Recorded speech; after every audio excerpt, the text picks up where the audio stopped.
The Mavericks take on the Sacramento Kings in a big Western Conference showdown at the American Airlines Center.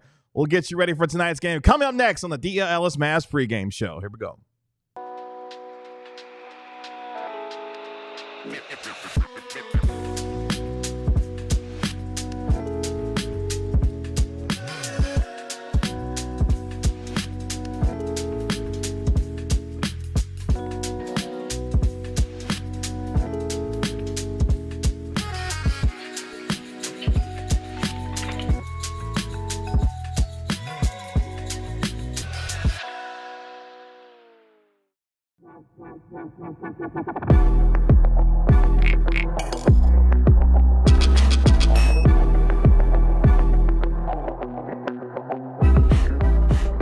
Hey, what's up, DLLS Mavs Nation? It's your man, Kevin Gray, alongside Mavericks analyst Bobby Carella. We are DLLS Mavs, your favorite guys, covering your favorite team every single game night. Appreciate you joining us here on DLLS Sports as the Mavericks host the Sacramento Kings in a big Western Conference showdown tonight at the American Airlines Center. We'll get you ready for tonight's game over the course of the next half hour. In a little bit, we'll be joined by our Mavericks beat writer, Tim Cato, live from the AAC. Game number 62 on the season for your Dallas Mavericks as they host the Sacramento Kings. If you're going to be watching the game, you can watch it on WFAA Channel 8 and also on KFAA Channel 29 as well, with tip-off at 7:30 p.m. Your Dallas Mavericks at 32-29, 19-12 so far at the AAC. Meanwhile, the Sacramento Kings, winners of 3 straight, are 31-28 on the year, 16-14 away from Sacktown, with the Kings a 1.5 favorite tonight, essentially a toss-up in tonight's game with the over-under at 231.5, Bobby, as the Mavericks look to bounce back after their disappointing loss to the Milwaukee Bucks. Look to finish up this 3-game homestand on a high note, and hopefully, as they continue to jockey for position, be able to take out Sacramento in the process. Huge game. Given the whole mood, the whole everything, it's not like this is the game of the year or anything like that. But at the end of the season, it's very likely that one game is going to separate at least 2 teams in this mix, really in this mess. There's 5 teams separated by like a game right now. And Phoenix, if they ever turn it on, could enter the fray. And so all of these games, all of these head-to-head games, as these teams duke it out for positioning between 7 and 10 and potentially as high as 6, matter so much. Unfortunately, the Kings already have the tiebreakers, so if the Mavs win this, it doesn't help in that respect, but it would help hugely in the standings, and then also just for team morale. Every day is one day closer to March 6th, which is one day closer when hopefully we'll find out, when or if these guys are coming back this season. So this is a massive game. There's no other way around it. Mavericks come into tonight's game 10th in the Western Conference, sitting a half game behind the Clippers for the 6th seed, just to point out how much of a jumbled mess spots 6 through 10 are currently in the Western Conference right now. Dallas has, though, lost 3 of their last 4 games after previously winning 3 straight games, 1-1 on this current 3-game homestand, which they finish up tonight against the Sacramento Kings. So far this year, the Mavericks just 13-21 against teams above 500, but they are 22-20 against the Western Conference. The Mavericks, of course, will be on the road against Milwaukee on Wednesday before coming back home for 2 straight games when they host the Memphis Grizzlies and the Phoenix Suns beginning on Friday. Meanwhile, the Sacramento Kings come into tonight's game 9th in the Western Conference, also sitting a half game behind the Clippers for the 6th seed in the West. They've won 3 straight games coming into tonight's game, and also 6 of their last 8 they've won as well. Coming into tonight's game, they're 21-19 against the Western Conference, but just 11-18 against teams above 500 so far this year. Sacramento, though, 2-0 on their current 4-game road trip with wins over Utah and Houston. They will finish up that road trip on Wednesday when they take on the Denver Nuggets after tonight's game. That gets us to Bobby Carella's scouting report on tonight, as the Sacramento Kings are going to be without Domantas Sabonis in the front court, which means the offense is going to look a little bit different for Doug Christie and his group tonight for Sacramento. Yes, Domantas Sabonis, I think it was on the last scattering report whenever the Mavs played the Kings. Domantas Sabonis is the number 1 handoff guy in the league by far. It's really not even close.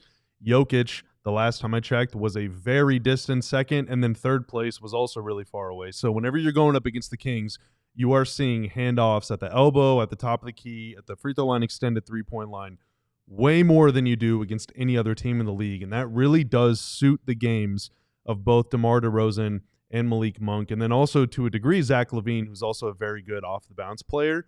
But without him, he's dealing with a hamstring, I think. That's right. Grade 1 hamstring strain. Yep. Yeah, without him, it is Jonas Valanciunas in the middle. In their last game, this was at Houston 2 nights ago, they only ran 23 handoffs. They've only run fewer than 23 handoffs 9 times all season. Now, I did not have the work ethic to go check if Sabonis played in those games or missed them. But sound like we need to trade you then. No, I'm just joking. Yeah. The last time the Mavs played the Kings, this was a few weeks ago, they only ran 25 handoffs, which actually isn't very many. But if you remember that game, DeMar DeRozan was absolutely cooking. So they were like, why do we need to run handoffs? We'll just give it to DeMar in isolation, and the Domantas can go park his butt under the rim and tip in any misses. Sure. So the Kings eventually abandoned their offense. I suspect that we will see a Kings offense much more reminiscent to that game than what they normally do. Again, at halftime in that game, it really felt like the Kings figured out, like, wait a minute, Daniel Gafford is hurt, Lively's out, AD's out. Let's just throw crap up and see if we can tip it in. And it worked. Down the stretch of that game, the Mavs could not get a stop because Sabonis was tapping in all the misses and DeRozan got hot. Another thing about that game is Zach LaVine was ice cold. DeMar was red hot. I don't think DeMar is going to shoot over 9,000% again, but I also don't think Zach LaVine is going to have a bad game.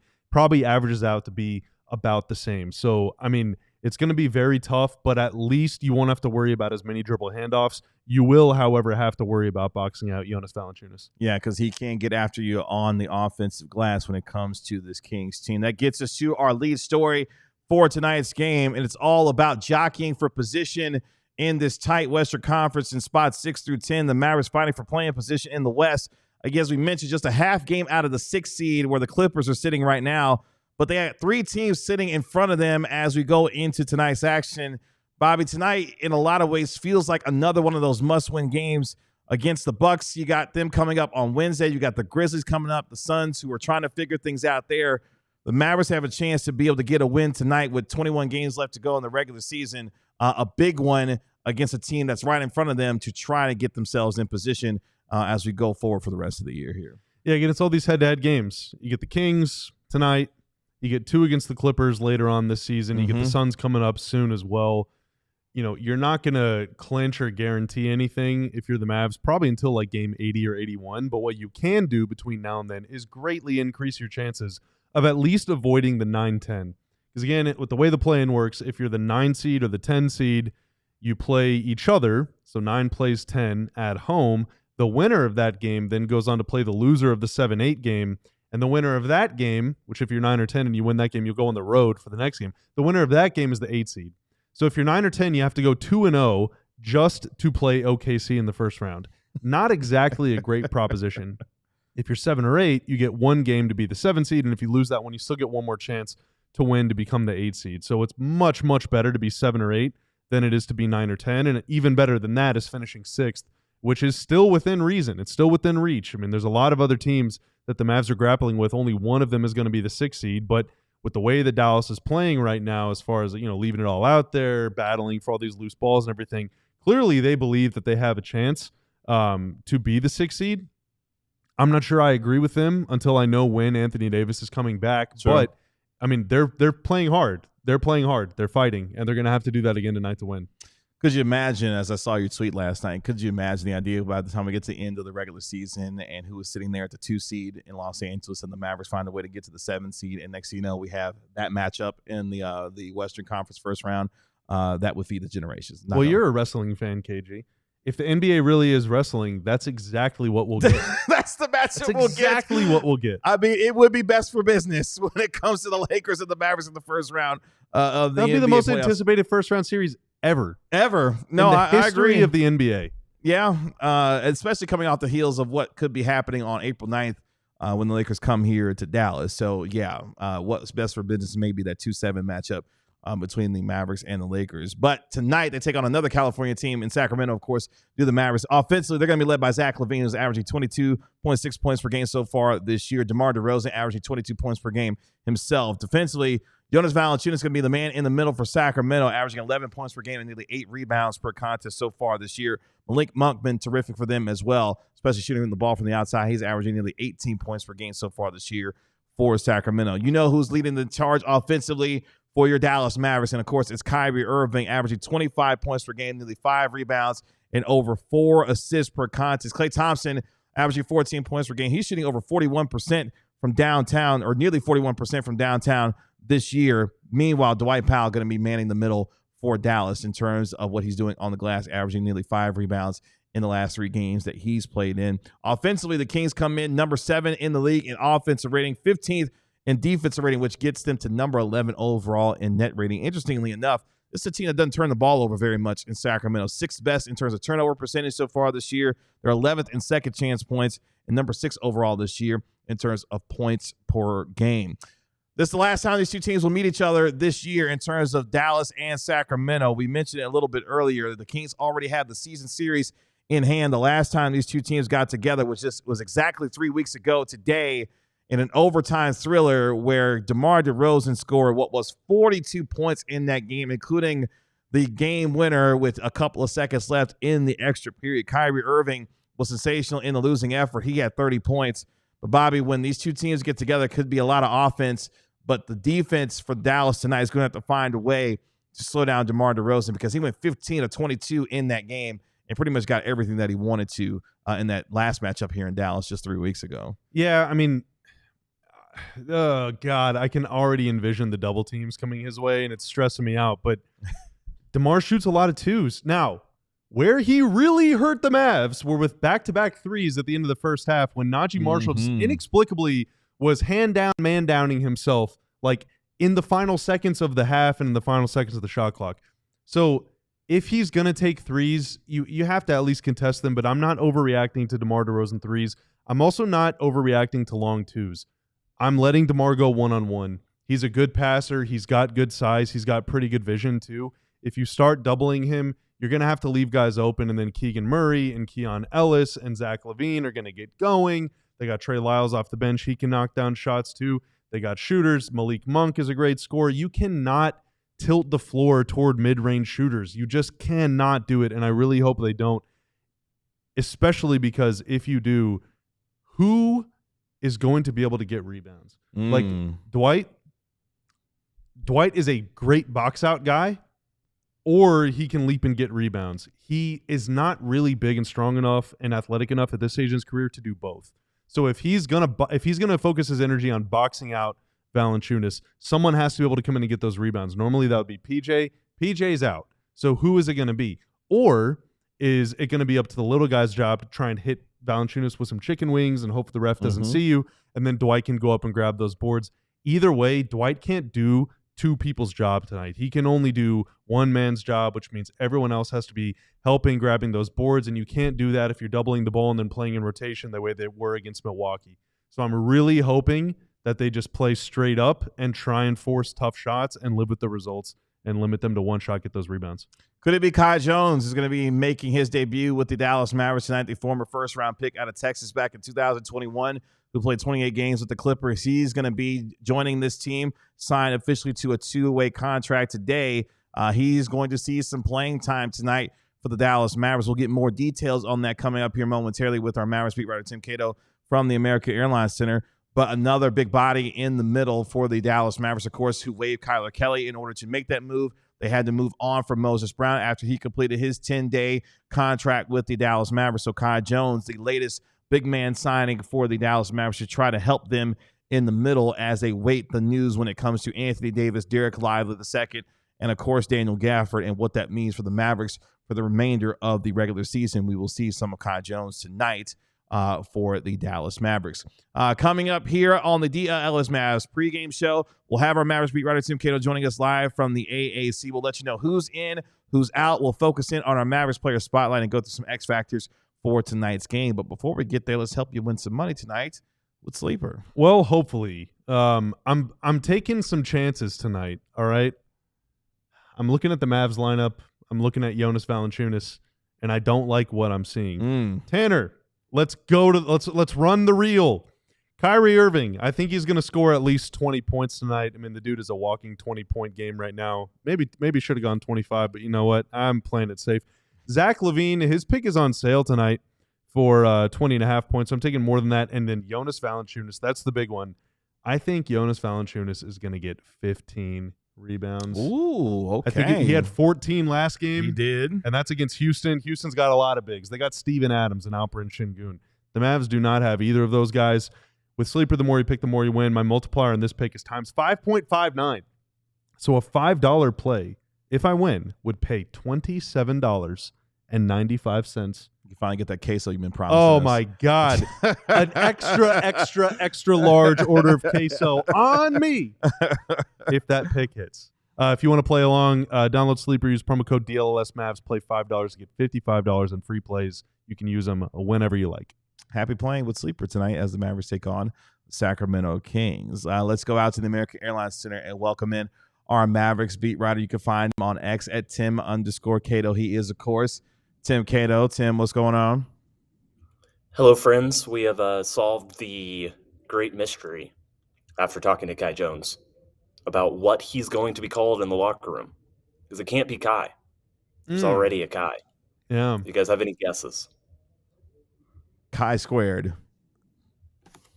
KJ. Good. Yeah, it's a pretty simple one. It's going to go by KJ. Oh, all right. So I got it. There you go. Yeah. Nice. You're already a winner. Look at you already. Let's go. There you go. Already a winner. Yeah, can you add that to your sleeper pick? I wish. I wish. Well, if that's a good omen for tonight, then maybe you go win some money. Hopefully the Mavericks get a win tonight. They're going to need one as they're taking on a team that's right in front of them in the Western Conference with the Kings in ninth tonight. The mindset for this team going into tonight based off of what we heard Jason Kidd talk about during pregame today. Yeah, he talked about this team. Started off with Kai Jones said he likes the verticality and the option of verticality that you're going to get from him being on the team. He is, it sounds like the expectation is he's going to get rotation minutes tonight, or at least get some minutes. We'll see what he does with them and whether he is, actually coming in multiple times in the game. But that is kind of the key here. It's not having Sabonis obviously makes this a very different opponent, the Kings tonight, but every single game matters. And we just saw what happened against Milwaukee. We know what game's coming up. This is a chance to go play a team that's, not 100%. And, PJ Washington being out is certainly impactful and unfortunate. But yeah, that's the key here is that Dallas, they've got a new big man to integrate, and it's every single game at this point for this team's season's hopes to be saved matters quite a bit. That gets us to our injury report for tonight's game between Sacramento and Dallas. We start on the opponent's side. Sacramento going to be out Domantas Sabonis tonight as he's dealing with the left hamstring strain. In fact, it's a grade 1 strain that he is dealing with, so he will miss some time for Sacramento as their man in the middle. Meanwhile, for the Mavericks, Anthony Davis, Derek Lively II, Caleb Martin, Daniel Gafford, and PJ Washington is going to be out tonight dealing with that right ankle sprain, which means, Tim, Kessler Edwards on the clock once again as he has 10 games remaining when it comes to his two-way deal with the Mavericks. Looks like we will be seeing some more of Kessler Edwards as PJ Washington tries to get himself back right with that ankle. Yeah, that's the other roster parlor game that we're kind of keeping an eye on. Kessler Edwards can be, as a two-way player, he can be active for 50 games. He has been active for 40 games. He's only played in 30, but he's been active for 40 games. So tonight will be his 41st. I would expect him to get at least a few minutes in the first half, because it does seem like Dallas is making this decision. When PJ Washington is healthy, I think they're going to have some more flexibility to make this decision based off who they're playing and, try to predict whether Kessler Edwards would be an option that at some point would make sense for the team that Jason Kidd would like to have based off, just the personnel on the other end of the court. But right now with PJ out, this is, Dallas is just preemptively saying, even though this burns one of his remaining games, one of his 10 remaining games, he's going to be active tonight. He's probably going to see at least a few minutes on the court. And again, Dallas can, if it gets to a point late in the season, Dallas could convert him to a regular contract. Quite frankly, if they're going into the postseason thinking Kessler Edwards is going to get serious minutes, that's I don't think that's the ideal situation. That's not the situation they want to be in, with no disrespect to Kessler Edwards, but he has been an emergency fill-in type guy. The team hopefully hopes it is healthier by then. But it's nice to have that option, and he has been very commendable in his his emergency role and how he has played and just being a body out there, and that has, I think, been more effective as time has gone on. I think all of that stuff is things that the team is very appreciative of. He is the starting power forward tonight, and also Dante returns to the there we go. lineup too. It's Kyrie, Dante, Clay, Kessler Edwards, and Dwight Powell. I forget who it was, but there was someone in chat after the last game asking why, with Max Christie kind of struggling, Dante should come back to the starting lineup and ease some of the concerns that Kyrie faces just as far as like bringing the ball up the floor every time. So it is. I think it is interesting and maybe notable that that Jake had made that move. Yeah. I think it. They're we know this. They're asking so much of Kyrie, and we've seen multiple games this season where especially in the past few weeks, where Kyrie is awesome and Kyrie is giving them everything he can, and he has a great first half, maybe a good third quarter. And then by the fourth, he's just worn down by 30 or 32 minutes where he has created every single shot for himself. Especially without AD. And, Kyrie at various points, this was probably a couple weeks ago, might have even been before the All-Star break, but, he was asked again, what difference is it going to make when Anthony Davis is available and healthy? And Kyrie was almost longingly talking about the Davis's ability to draw double teams, and that would allow Kyrie to sit on the backside of the court, on the weak side, and operate from a position of advantage that isn't something that he had to create for himself. But in the meantime, and certainly we're still looking at weeks in all likelihood, Kyrie is still going to have to be the guy, and so if you can ease any pressure off of him, if you can just avoid whatever, 5% of, energy being drained from, having to deal with bringing the ball up against a full court pressure, that's, I think, a positive. That is something worth doing. It's worth trying, because anything you can do, anything that helps ease what is being asked of him in these games is important, because Dallas needs him to be a shot creator and an advantage creator, not just in the first three quarters, but, for a lot of these games, they're going to need him for, 40 minutes. That gets us to our Mavericks player spotlight on tonight. Before we do that, I want to shout out Maverick, who I met on the way to the studio tonight.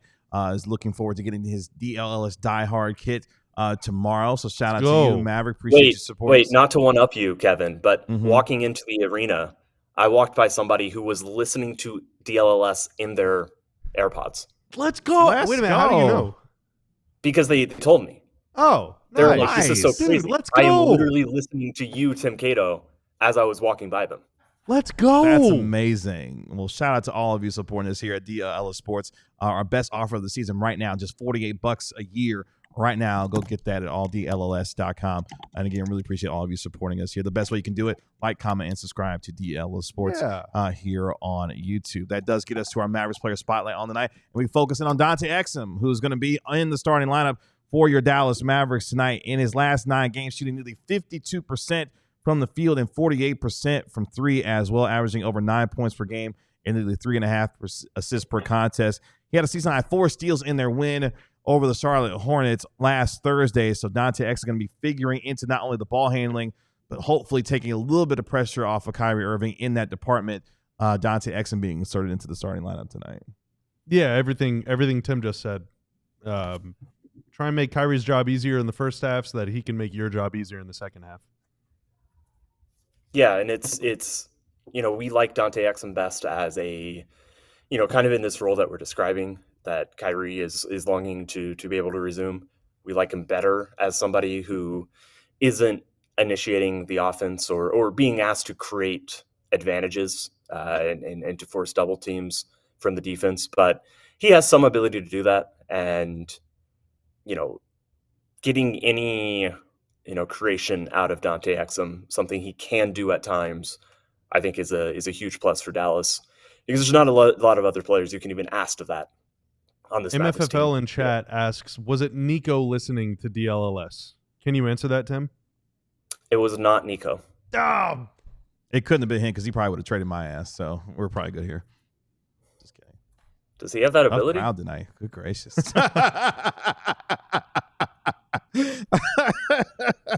Let's get to our X factors on tonight's game, because you won't be seeing me at any comedy show here in the next several days, clearly.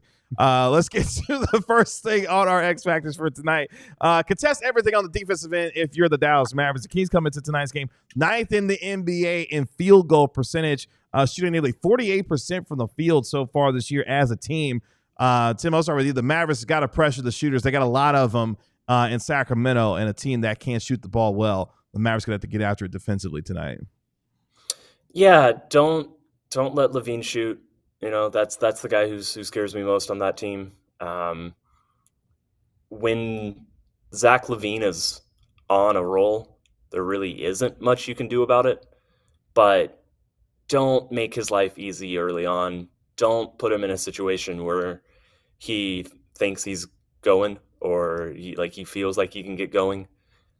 He's with Sabonis out, he's the scariest player on that team to me. DeRozan can get his, and obviously in the last matchup against Sacramento, we saw what DeRozan did. So I'm by no means at all trying to downplay how talented he is as well. But a Levine heater is a different type of heater, and that's something that you just don't want to get started down that road. You do not want to let him feel like he's cooking, because you never know where that might go. I think it was just a couple weeks ago he had, I want to say, like 11 threes and shot like 16 of 19 from the field. He had a Quentin Grimes-like game. Yeah, that's what happened.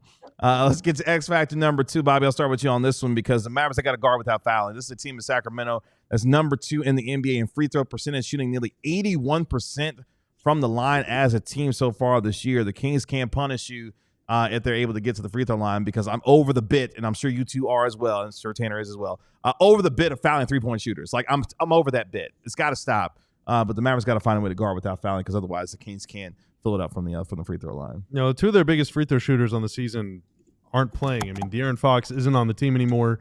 Domantas Sabonis is out tonight. So DeRozan is their only active player that averages more than 4 free throws a game.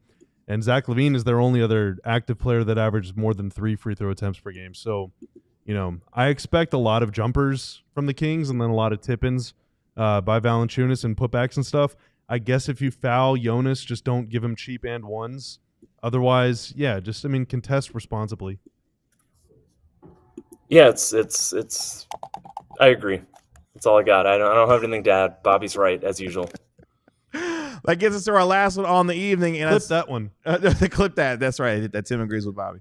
The last one is pretty easy. If you're a Mavericks fan watching this game tonight, anybody, stop DeMar DeRozan tonight. We mentioned a little bit earlier, DeMar went 15 of 22 the last time the two teams got together, scored 42 points with 8 of 8 from the free throw line as well. Got to make things difficult for him on this night, because not only did he have the game winner in overtime, of course, had the one to tie it as well to get it into overtime against Dallas the last time these two teams together. He has to be the focal point for the Mavericks to deal with, because otherwise he will paper cut you to death from the mid-range, as he did in that first game around against Dallas. Do not go to overtime. I think that's like what's like bigger than that's like a D factor or like an A factor. I think that's the A factor. Yeah. No overtime. Overtime. Don't let him do it to you. Yeah, whatever it takes. This is you gotta step up as a team, and you gotta make sure that this is not an overtime game. You've got to come together in the locker room. You have to give it everything that you have in your ability and your power as an NBA player on this team, not to go to overtime. I agree. That's very brave. Well, shout out to Kai for playing 42 minutes probably tonight then, if that is the case. When it comes to Dallas and trying to win this game against Sacramento.